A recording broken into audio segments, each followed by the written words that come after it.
Balitang-balita nitong nakaraan na ang mga hukom ng ICC ay nahihirapang pinansyal dahil lahat ng mga dollar accounts nila ay naka-freeze dahil ito sa sanction ni Trump.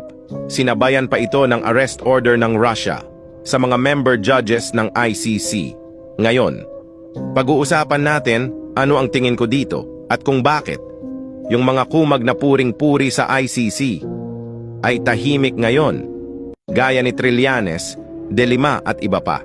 Una, tingin ko, matapos masaksihan ng mga world leaders ang nangyari kay PRRD, may agony sila sa ICC na hindi malayong mangyari din sa kanila yon at nakita nila mismo ng dalawa nilang mata na pwede pala. At pwede ding gamitin ng ICC bilang sandatang politikal. Kaya ngayon pa lang, bago pa nila maranasan ang nangyari kay PRRD, gumagawa na sila ng paraan. Sa tanong naman, kung bakit tahimik ang mga kupal na dati ay puring-puri sa ICC, balikan nyo ang sanction ni Trump. Ang nakalagay doon sa sanctions ay hindi lang nakalimita sa mga hukom at miyembro ng ICC, kundi pati ang lahat ng tao, organisasyon at bansang tutulong sa ICC. Yang mga yan may mga dollar accounts.